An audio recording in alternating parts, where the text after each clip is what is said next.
Salam BHP Opers. Seoptimis apa Anda? Seoptimis jika 1:1000 kita adalah satunya? Seoptimis jika itu adalah lubang jarum, maka kita masuk ke dalam lubangnya? Dan seoptimis jika orang bilang itu tembok, maka kita cari pori-porinya dan kita masuk ke dalamnya. Tetap optimis, optimis, optimis, optimis.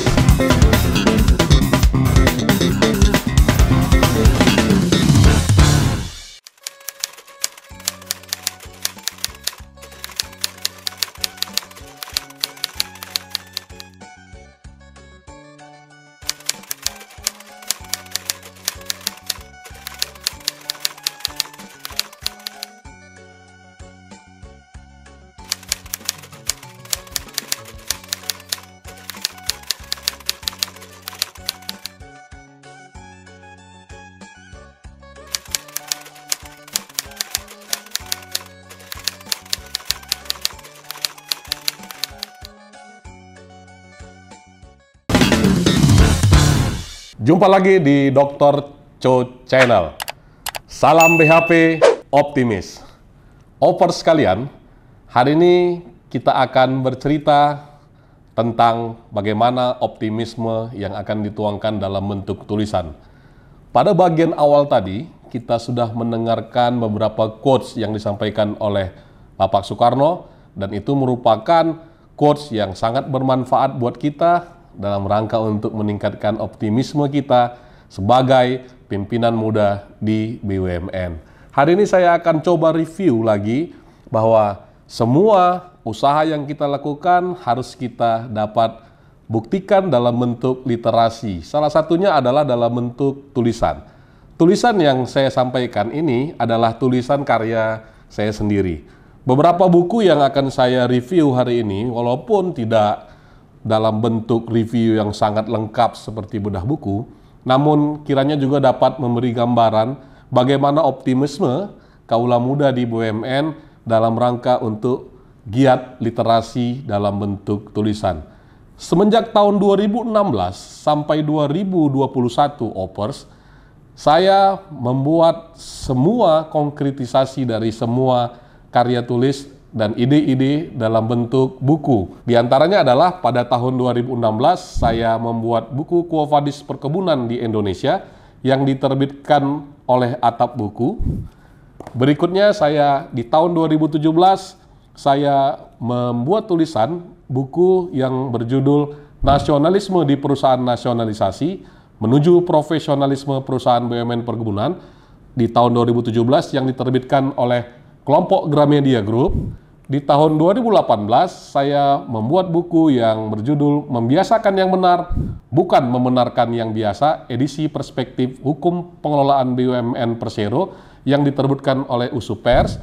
Dan di tahun 2018, saya menerbitkan buku yang berjudul Serta Ginting Sang Centeng Kesenayan. Ini buku biografi saya yang pertama yang saya tulis bersama dengan Dini Usman, dan ini saya terbitkan di tahun 2018 dan 2019 awal.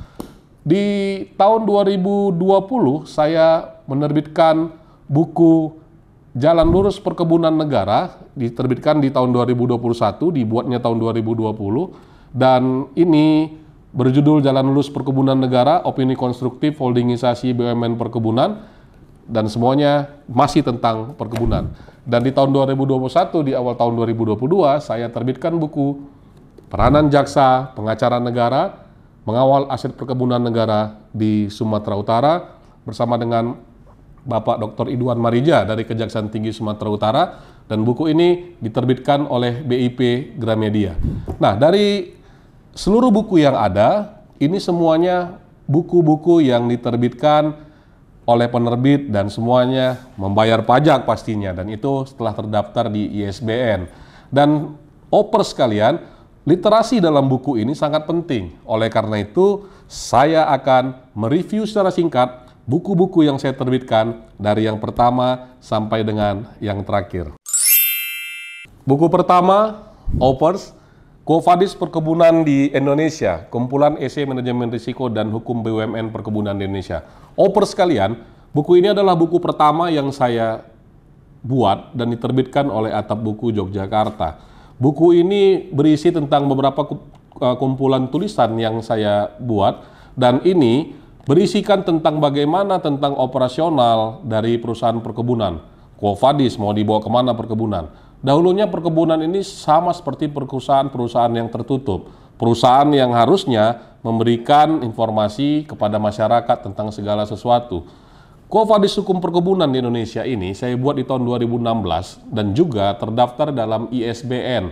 ISBN tentunya, seluruh buku harus ISBN. Jangan ada plagiarisme dan jangan ada meniru-niru tulisan orang tanpa mengutipnya. Oleh karena itu salah satu kliknya adalah boleh mengutip tapi tolong disitasi di bagian awalnya. Quo Vadis Perkebunan di Indonesia ini adalah buku yang diterbitkan berisi tentang bagaimana kinerja dari perusahaan khususnya di bidang perkebunan dan di bidang legal. Di sini berisi tentang bagaimana adanya nasionalisasi dalam cikal bakal berdirinya perusahaan negara, aspek hukum tanggung jawab sosial negara, dan beberapa hal-hal lain yang tentunya perlu mendapat perhatian oleh seluruh komponen-komponen yang bekerja di BUMN Perkebunan dan BUMN pada umumnya. Opers, kita masuk kepada buku kedua. Buku kedua ini berjudul Membiasakan yang Benar, Bukan Membenarkan yang Biasa, edisi Perspektif Hukum Pengelolaan BUMN Persero. Kembali, buku ini tetap bayar pajak ISBN. Buku ini saya terbitkan di tahun 2017. Buku ini berisikan tentang bagaimana seharusnya pengelolaan perusahaan yang selama ini dilakukan seperti melaksanakan hal-hal yang biasa dan rutinitas. Kesalahan juga kadang-kadang bisa saja dilegalkan. Tapi buku ini akan memberikan jawaban bahwa sebenarnya kita harus membiasakan yang benar, bukan membenarkan yang biasa. Buku ini juga berisikan perspektif pengelolaan perusahaan. Bagaimana seorang pemimpin, bagaimana seorang leader dalam melakukan aksi korporasi, khususnya di BUMN Perkebunan khususnya, harus melakukan tindakan-tindakannya sesuai dengan aturan dan regulasi yang berlaku. Oleh karena itu, Hoppers, buku ini saya terbitkan dan isinya semua mengajarkan kita bahwa semua aturan itu harus dilakukan, tapi bukan berarti aturan itu menghambat aksi korporasi. Ada fleksibilitas yang harus dilakukan. Namun yang penting kita kuasai adalah fleksibilitas pengurusan perusahaan wajib dilaksanakan sesuai ketentuan. Oleh karena itu, pahami regulasinya dan laksanakan aksi korporasi sesuai ketentuan yang berlaku. Kita masuk ke buku ketiga, Opers. Buku ketiga saya namakan Nasionalisme di Perusahaan Nasionalisasi, menuju profesionalisme perusahaan BUMN Perkebunan. Buku ini diterbitkan oleh penerbit BIP Kelompok Gramedia. Buku ini sempat bestseller. Kenapa? Karena dari narasi judulnya saja, Nasionalisme di Perusahaan Nasionalisasi. Buku ini banyak bercerita tentang sejarah perkebunan di Indonesia. Buku ini juga bercerita tentang bagaimana peran dari banyak orang, dari banyak instansi terhadap perkebunan. Perkebunan ini merupakan perkebunan milik negara. Perkebunan milik negara ini di dalamnya ada pekerja. Pekerja yang terbesar, bahkan terbesar di seluruh BUMN. Dan selain itu dia memiliki karakteristik yang lain. Selain dia memiliki tenaga kerja yang terbesar, dia memiliki luas wilayah yang tersebar. Jadi dua kata kunci, terbesar dan tersebar. Disinilah dituntut jiwa nasionalisme dari perusahaan nasionalisasi. Kenapa perusahaan nasionalisasi? Kita ketahui bahwa BUMN Perkebunan ini merupakan perusahaan nasionalisasi dari ex-Barat. Oleh karena itu, semua insan di BUMN Perkebunan harusnya memiliki jiwa nasionalisme dalam melakukan pengelolaan. Kenapa? Ini merupakan perusahaan legacy. Perusahaan ini harus hadir untuk memberikan kontribusi buat negara. Sekaligus juga perusahaan ini juga harus meningkatkan kesejahteraan masyarakat. Dan itu inti dari buku saya yang ketiga. Salam Hoppers, kita masuk kepada buku keempat. Buku keempat ini buku biografi saya yang pertama. Saya menuliskan tentang Bapak Haji Serta Ginting. Judulnya Serta Ginting Sang Centeng ke Senayan. Buku ini terbitkan oleh penerbit Swarna Dwipa dan tetap buku ini bayar pajak ISBN. Buku ini saya dedikasikan kepada beliau karena beliau adalah tokoh perkebunan yang sampai dengan saat ini menurut saya memiliki jiwa optimisme yang sangat luar biasa. Bagaimana dia dari kecil sampai dengan besar, bagaimana kecintaannya terhadap negara ini, bagaimana kontribusinya terhadap perusahaan perkebunan, dan bagaimana hal-hal optimis lainnya yang dapat disalurkan buat kita semua generasi muda. Oleh karena itu, dedikasi saya kepada Bapak Haji Serta Ginting, saya buatkan buku ini yang saya tulis bersama rekan saya Dini Usman di tahun 2019 atau 2018 akhir, dan tetap buku ini adalah wujud optimisme Kawula Muda BUMN. Dalam hal ini didedikasikan buat Bapak Serta Ginting. Baik Hoppers, kita masuk kepada buku kelima. Buku ini dibuat di tahun 2020 dan terbitkan di tahun 2021. Buku ini diterbitkan oleh kelompok Gramedia, Jalan Lurus Perkebunan Negara, Opini Konstruktif Holdingisasi BUMN Perkebunan. Hoppers sekalian, buku ini lebih kepada kritik dan opini konstruktif terhadap perusahaan holding BUMN Perkebunan. BUMN Perkebunan memberikan kontribusi buat bangsa ini. BUMN Perkebunan juga memberikan kontribusi buat rakyat. Dan di buku ini saya tuliskan bagaimana pengelolaan holding BUMN Perkebunan sehingga nantinya perusahaan ini sesuai dengan kitahnya diciptakan memang untuk memberikan kesejahteraan buat karyawan dan seluruh rakyat Indonesia, sekaligus juga memberikan kontribusi buat perekonomian Indonesia. Buku ini lebih kepada opini konstruktif buat bangsa ini. Buku ini juga saya buat, saya dedikasikan karena kecintaan saya kepada BUMN dan karena kecintaan saya kepada PTPN sebagai perusahaan perkebunan milik negara yang harus dan wajib kita jaga bersama. Kita masuk kepada buku ke-6 atau buku yang terakhir sementara ini, karena di tahun 2021 dan 2022 saya menerbitkan satu buku lagi bersama dengan guru saya, bersama dengan teman dan sahabat saya, bersama dengan yang saya sebut sebagai orang tua, Bapak Dr. Prima Idwan Marija, Bapak Asdatun Kejaksaan Tinggi Sumatera Utara. Buku ini saya dedikasikan buat Bapak Kajatisu pada saat itu yang sekarang sedang menjabat Sesjam Pitsus, Bapak IBN Wiswantanu, di mana buku ini banyak bercerita tentang fungsi jaksa pengacara negara.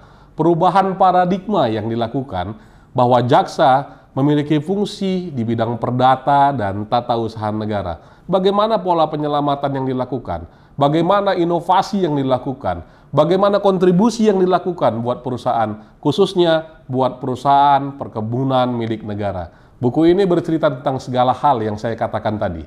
Dan buku ini terbit di 2022, diterbitkan oleh BIP, penerbit Gramedia. Dan tetap saja Hoppers, sebagai orang yang patuh terhadap buku ini juga ISBN dan telah membayar pajak. Baik Hoppers, setelah saya review singkat dari 6 buku tadi, maka saya juga ingin menyampaikan bahwa dari sekian banyak tulisan-tulisan yang saya lakukan dan tetap membawa nama BUMN Perkebunan, sebagai kawula muda yang optimis, saya selalu membuat tulisan-tulisan yang merupakan opini konstruktif, yang memberikan gambaran buat masyarakat, memberikan gambaran dan memberikan kontribusi buat perusahaan ini. Ada 2 tulisan yang menurut saya sangat berkesan buat saya, karena 2 tulisan ini secara proceeding terindeks Scopus, sehingga dengan 2 tulisan ini berhasil mengantarkan saya mendapatkan gelar Doktor Ilmu Hukum. Yang pertama adalah Urgency of Changing Paradigm for Manpower-Based State-Owned Enterprises. Yang kedua adalah Position of Employees in the State-Owned Enterprise in Achieving a Welfare State. 2 tulisan ini yang mengantarkan saya. Dan tetap saja mengantarkan saya ke jalan kesuksesan bersama dengan PTPN 3. 2 tulisan ini memberikan kontribusi yang baik. Kenapa? Karena saya menceritakan tentang pengalaman-pengalaman saya selama bekerja di PTPN 3, memberikan solusi dan memberikan opini yang konstruktif buat kita bersama. Kiranya 2 tulisan ini dapat diakses dan dapat memberi manfaat buat kita dan dapat juga memberikan nilai tambah bagi kemajuan BUMN, khususnya BUMN Perkebunan. Baik Hoppers, dari 6 buku dan 2 tulisan di jurnal internasional yang saya review secara singkat tadi, saya akan membagi tips buat semua kaum muda yang akan memimpin di BUMN. Yang pertama, jika Anda mau menulis, yang pertama harus optimis, itu yang paling penting. Yang kedua adalah tulisannya harus konsisten. Kita harus menguasai apa materi tulisan. Yang ketiga adalah kita jangan pernah plagiat tanpa melakukan sitasi. Jika oper semua mengutip, maka silakan kutip dan tuangkan di dalam daftar pustaka. Yang keempat, jika menulis buku, maka sebaiknya laksanakan kewajiban kepada negara, daftarkan itu dan bayarkan pajak ISBN-nya. Dan yang paling penting, Opers, yang kelima adalah daftarkan Anda sebagai penulis yang tersertifikasi. 2019 saya mendaftarkan diri dan mengikuti uji tes kompetensi dan berhasil mendapatkan sertifikat penulis buku non-fiksi. Oleh karena itu, jangan pernah ragu, tetap optimis buat semua pemimpin-pemimpin muda di BUMN, tetap berkontribusi buat negara, jaga akhlak, dan tetap bersihkan hati dan pikiran. Salam BHP, optimis, optimis, optimis. Kopi tumbler dulu. Salam BHP Opers. Seoptimis apa Anda? Seoptimis jika 1:1000 kita adalah satunya. Seoptimis jika itu adalah lubang jarum, maka kita masuk ke dalam lubangnya. Dan seoptimis jika orang bilang itu tembok, maka kita cari pori-porinya dan kita masuk ke dalamnya. Tetap optimis, optimis, optimis, optimis.